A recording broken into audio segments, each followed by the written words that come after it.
Anchor is the easiest way to make a podcast. It gives you everything you need in one place for free, which you can use right from your phone or computer. Creation tools allow you to record and edit your podcast so it sounds great.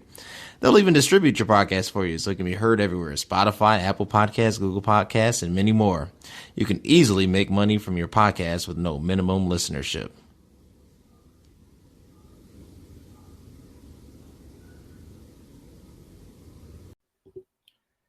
Hey, what's up, everybody? This is another episode of It Is What It Is podcast. I'm your host, Cody Kelly. I have my esteemed guest with me, Kevin Wimbley.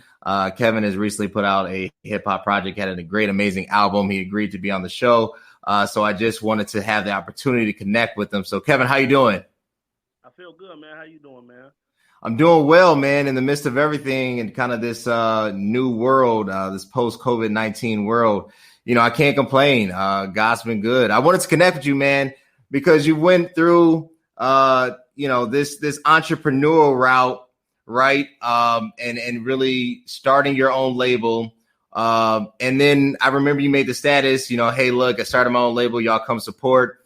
And then the bottom fell out. Literally, it was like the next day, everything got shut down. So how did you go from having your career, deciding to really put your chips all in, and then where you are now?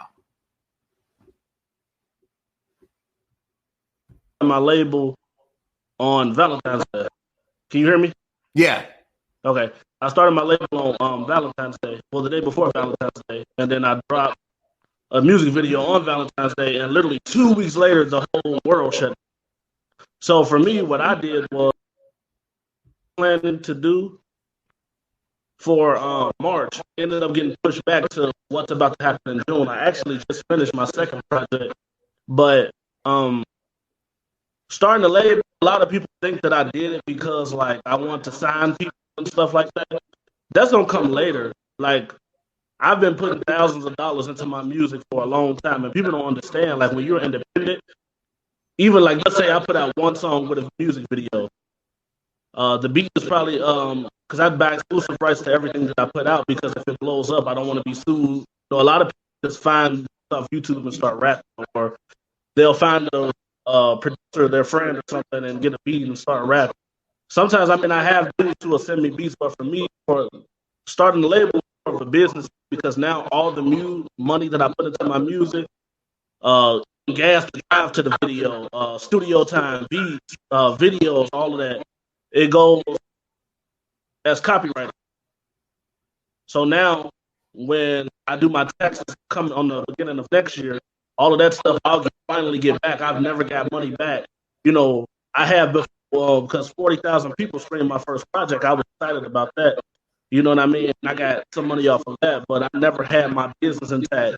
That was my real reason for starting it. Now, as I build this brand and build the brand of high quality music, then I'll focus signing other people. But when COVID happened, everything just got pushed back. I mean, I knew the world was on hold. Just because the world on hold, that don't make you stop working. You know what I mean? It's just like even if you had a job, a desk job, they're going to send you home. You're still going to work, though. And once the world opens back up, you're going to come back. So it's the same thing with us. Like when you're doing music, a lot of live shows we can do, concerts do, but I'm sure every artist has still been making music. Some people had to just go the digital route now and start putting out stuff digitally. One thing I realized about music, though, like in 2020, people want to buy into you. Like in music, people are buying into you, your personality, everything. So when you drop music, they'll pay attention. If they don't know you, they're not going to be invested. You know what I mean? So as long as people are seeing me, whether that's on in person doing the show, which it hasn't been since COVID, I've been put up, or on the internet, people are still seeing me. If you log into your Instagram, your Twitter, your Facebook, and you seeing KC Wimbley, whatever, you're still seeing my name, which is still promoting me. So when I drop music, it'll still be in front of you. Well said, well said. So, and you touched on it, really having that personal connection with your audience really being your selling point. But how did you get there? I know you, maybe people on the show, people are watching, streaming, may not know your background. Right. You and me both grew up in the Grand Old Church, and that has been an interesting development. How did you go from, being involved in the first family to this ministry-led family to now, really pushing something that 20 years ago we would have been brought to the altar for? And it's not that it was right or wrong. It's just a lot of ignorance that has happened, right? So tell me about that evolution. Yeah, for me, it was a lot of mental bondages that I had to break myself. Not break myself, but it took time. You know what I mean? You know how we grew up, and I still respect and believe the way that we grew up. I think a lot changed for me. Like, I was so sheltered and bossed in, me and you going, how it feels like convocation week, 7 services in 1 week. A lot of people don't understand that, you know what I mean? I grew up playing the drums. My brother is deeply invested in church, still to this day. For me, when I went away to college, it kind of opened my brain. Like, I've always been interested in music, you know what I mean? I wasn't allowed to listen to hip hop in my household. I started sneaking and doing it my senior year of high school. So I'm in my mom's house. All we listening to is Ty Tribbett and Kurt Franklin, and that's all I know. You know what I'm saying? Fred Hammond. And then I started looking up stuff on. Now, obviously, I heard the worldwide songs, like the big songs, the big hip hop songs that you can't escape whether you listen to hip hop or not. But I started getting invested because I used to growing up on the West Side. Like, a lot of times, I know you know this, but a lot of people don't know. Like, growing up on the West Side, I always used to rap, but it always used to be like this gospel or something funny. You know what I'm saying? I never thought about taking rap seriously. Like, I went and got my whole master's degree before I started a label. You know what I mean? Like, in my head, it was kind of like I would never do this seriously. It would always be fun. You know what I mean? Because when I'm looking at hip hop, it's like, one thing about me, I don't lie. I do my best to be as pure as possible myself. You know what I'm saying? So when I'm seeing people with colorful dreads and face tattoos, and I'm thinking that that's the direction of hip hop, but it's not. Hip hop is really two-sided, and everybody who is really themselves, the people that I look to are themselves. You get your people like Kendrick Lamar, like Chance the Rapper, J. Cole, Drake. Those dudes are not phased, and they're not like hood rappers either. They're just themselves, and they're huge. They're the ones who are actually the face of hip hop. Right. You know what I mean? So you actually have to look deeper, and you got to realize that the world has 7 billion people in it. And with technology and everything today, could connect directly to your audience. You know what I'm saying? Whether that's 500 people or 500 million people, it's still an audience. And the biggest way to promote music now is still word of mouth. You share a video. I've dropped videos that did 10,000 views just off the fact of 400 people sharing it. You know what I'm saying? So it's like, I understand, for me, it was more so of, if I'm going to do this, I'm going to do it and really be myself. And I knew a lot of things I wasn't showing who I really was to my family out of respect. You know what I'm saying? Because I would never disrespect them. So when I come back home and they see I got earrings and they see that I'm tatted and they see that, you know what I'm saying? They know that I'm changing, but we're not having these conversations. You know what I'm saying? But I just decided that I'm going to be myself and do me. And I know how we grew up, and people even with this next project, a lot of people see, church has always been part of my life. You know what I'm saying? So that's a part of my story that I'm not hiding.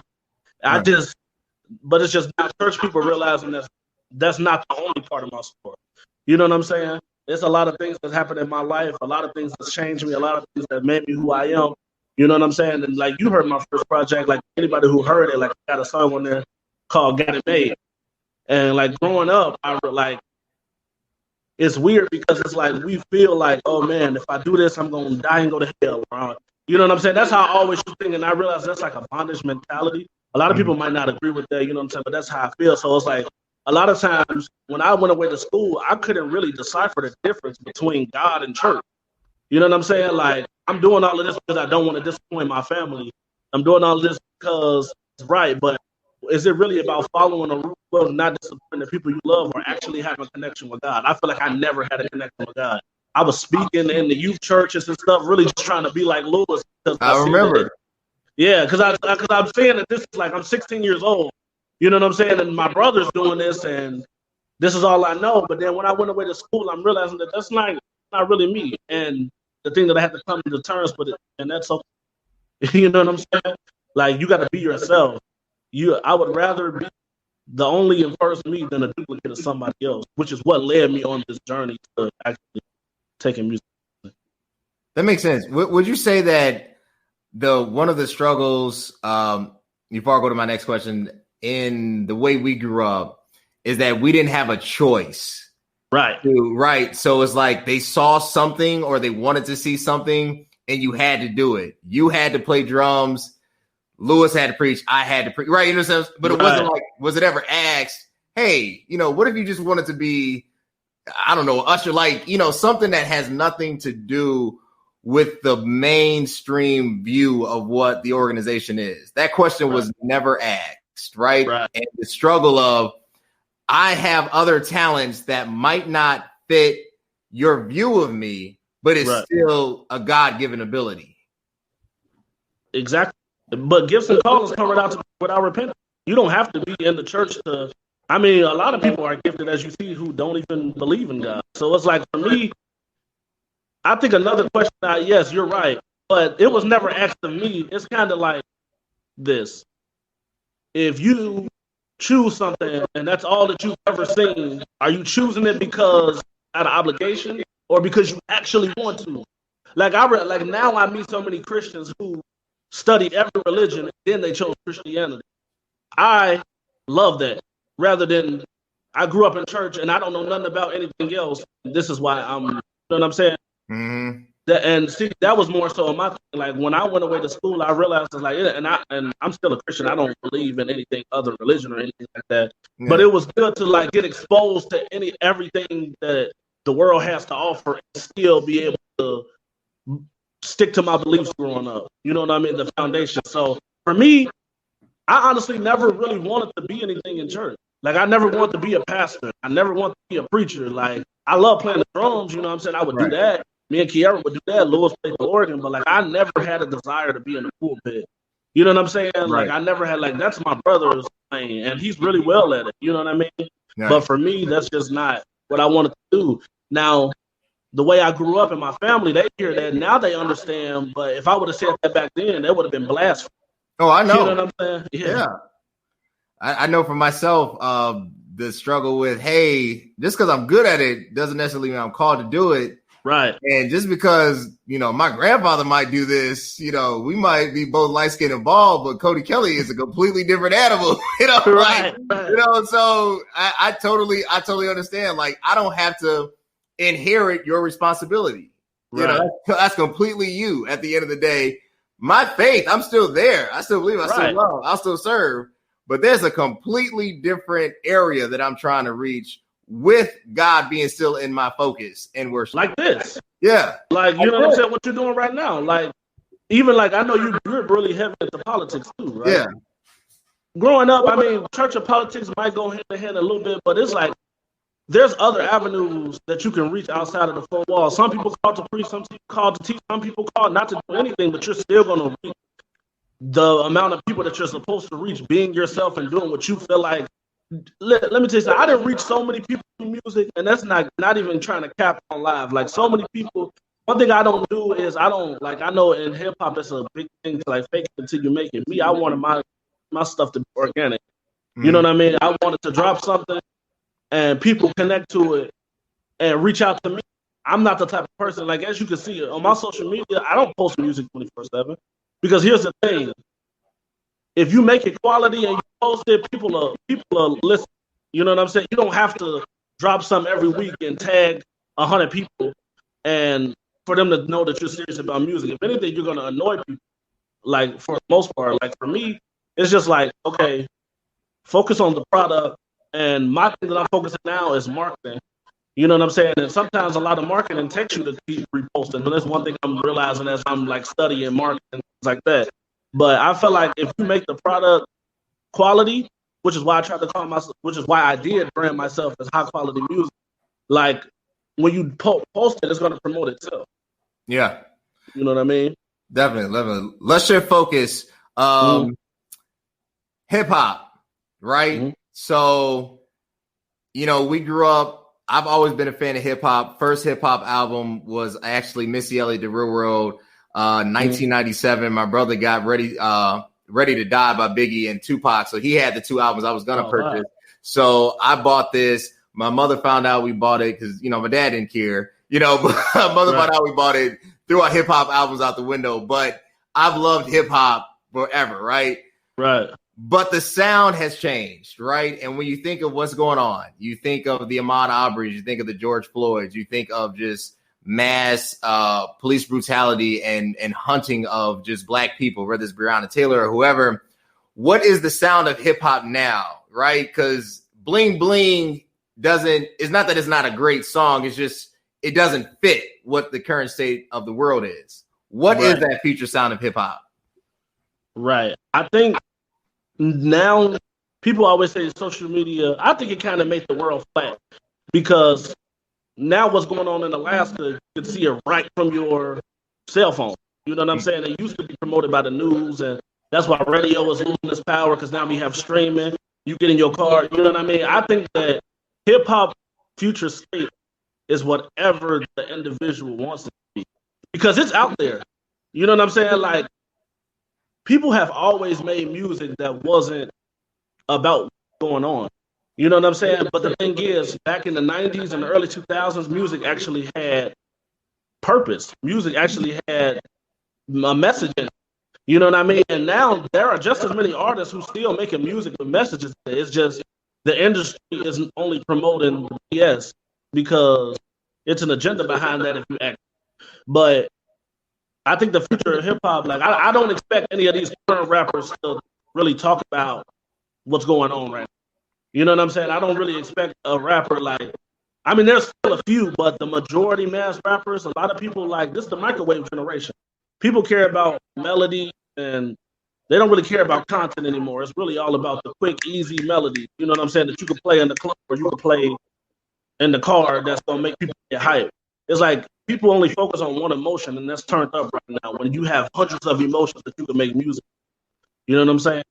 So I think the future of hip-hop is whatever the individual wants it to be, but you just got to do some searching. Now, I think that on the mainstream level, I think that the agenda they're going to keep pushing is making the kids younger and younger and dumber and dumber. You know what I'm saying? Promoting a lot of promethazine and things like that. But I think another discrepancy of hip-hop is I don't know nobody who's under 25 that's a J. Cole fan. Now, mind you, J. Cole is 35 now. Right. Now, I was getting into hip-hop when I was late teens. J. Cole was 27, 28. You know what I mean? It was about 5 years ago. I'm 27. So, we love him. You know what I'm saying? 95% of his fan base are 25 and up. It's like us. You know what I'm saying? Yeah. But a lot of times the hip hop people always say, you know what I'm saying, the youth run the hip hop. And I kind of disagree with that because they act like just because there's a new wave, the people who still love J. Cole aren't still here. We're still listening to hip hop. We're just older now. You know what I mean? So people usually focus on that 15 to 23, 24 range. But forget about us 25 to 35 range. We're not still hundreds of millions of people. You can still reach your audience. You just have to be intentional with the branding. So I think that for the future of mainstream hip hop, they're still going to focus on those 16, 21-year-olds because they know whatever they tell them on the radio they're going to do is going to raise the crime rate. People are not going to have no identity. People are going to start just doing whatever. As you can see, the times currently change, and you can always see how the youth adapt to it. You know what I mean? And it's because they don't have no guidance. Us, 25 and up, we're and I'm not saying people under 25 don't have guidance, but I'm saying the majority of the people, when you're a teenager, you're following the trends. Us, that's grown men, we create the trends, and we create whatever trends we're going to follow, and we don't follow trends. You know what I'm saying? We do whatever we want to do. You're married, you have you know what I'm saying? You're not going to probably listen to NBA Youngboy because his content is not going to relate to what you're going through in your life. Right. You know what I'm saying? I saw this thing going around. It was comparing NBA Youngboy to Jordan Lucas. And for me, it's all about the content. NBA Youngboy is going to seem bigger because he's going to relate to what's going on, a whole bunch of good dudes killing people, doing stupid stuff. That's his crowd. You know what I'm saying? Jordan Lucas is more thought out, more clever. A lot of people can relate to that. You're going to find older people who actually have sense and listening to the content and care about what you're saying. You know what I'm saying? That's going to listen to him. So I think the future of hip hop mainstream is going to continue to decline. That's what I personally think. But I think that if you really love music, there's hundreds and thousands of artists who are speaking what can relate to you, and it's up to you to find it. That's true. That's true. Talk to me about the real process of entrepreneurship. You made a status when you started your label, you sold your car, right? When you put that first project out, you made all these sacrifices. How many correct the people that they think that all you got to do is make one cool TikTok video, blow up, and you got it made in the shade? Tell us about that real entrepreneurial grind every single day. Yeah, and that's a great question, because a lot of people care about going viral, but it's not intentional. Like, this is how I look at it.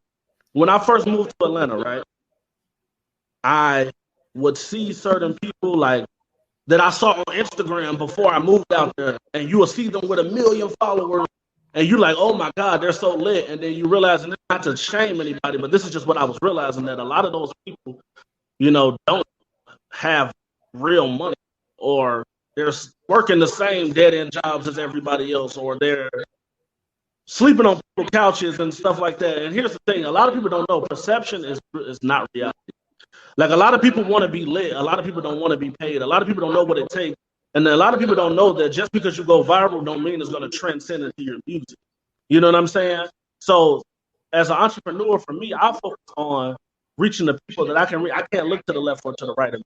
You know what I'm saying? Because what he's doing, I might know, this is not to shame nobody, I might know his real situation and know that even though he's popular right now, I would never want to be in that situation. You know what I'm saying? And because once a new popular person come out, the label's going to shelve you, and you're not going to be able to drop music. You see it all the time. A lot of these young dudes are signed for $200,000, which is a loan that you're going to have to pay back. You know what I'm saying? And then next thing you know, they're worldwide famous. They're huge. They can't get out of their deal. They can make music that they want to make. They got to make music that the label tells them to make, because the label is going to have people make music about what's going on, the trend. You know what I'm saying? So for me, I don't look at people in hip hop like, man, I wish I was there. I wish I know. I'm reaching people that I'm supposed to reach, and I'm exactly where I'm supposed to be.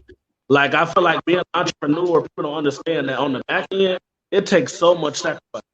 Like, definitely as an independent artist, if you're doing it right. Like, for me, I went and got a brand new car. I was paying $500 a month, and on top of that, $1,000 of rent.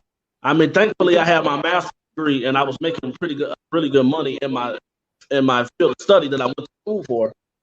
And I can only imagine people who aren't doing that. You know what I'm saying? But a lot of my money was going to stuff that wasn't promoting my music. Like, when I'm getting my check, I have to pay rent. I have to do this. I have to do this. Like, even the grind I'm on right now, I found a side job. And when I first seen it, I did it in college, and I'm like, man, this only pays $15 an hour.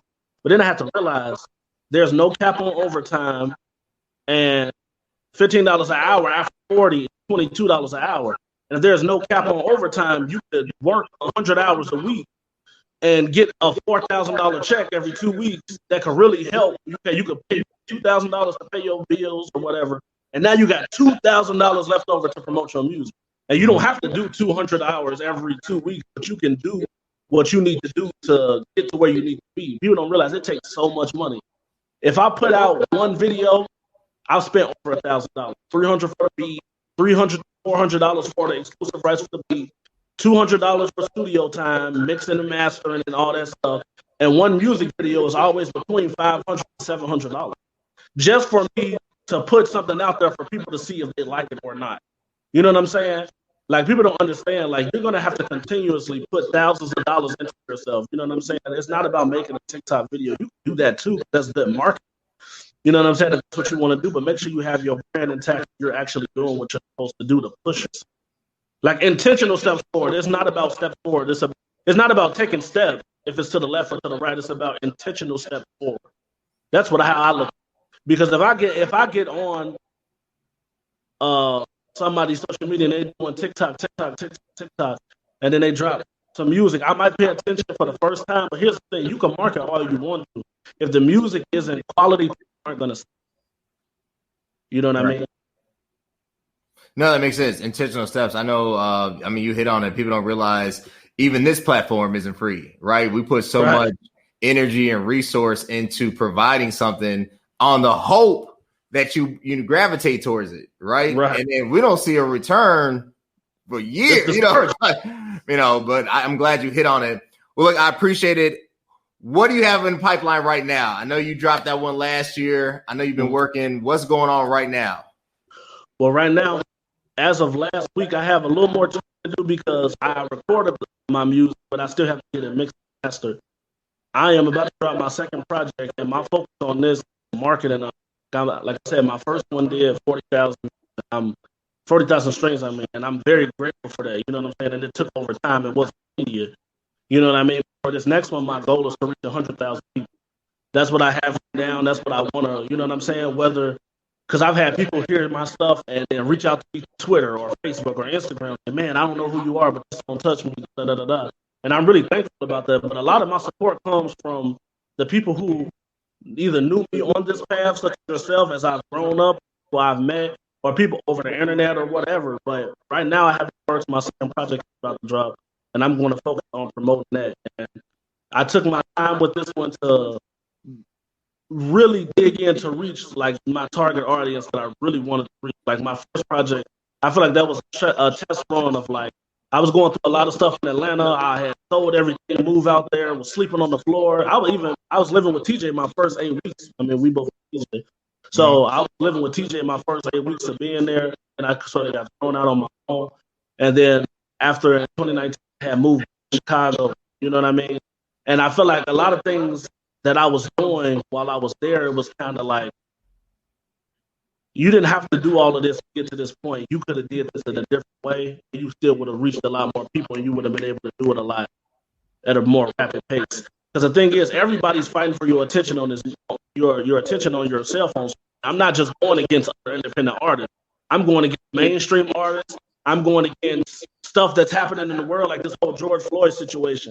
If I would have dropped a tape the day that he passed away, granted, his death is way more important than music. So I want to put that out there. But if you work hard on a project, you want to try to drop it on the day that not another big event happened, because you want people to pay attention.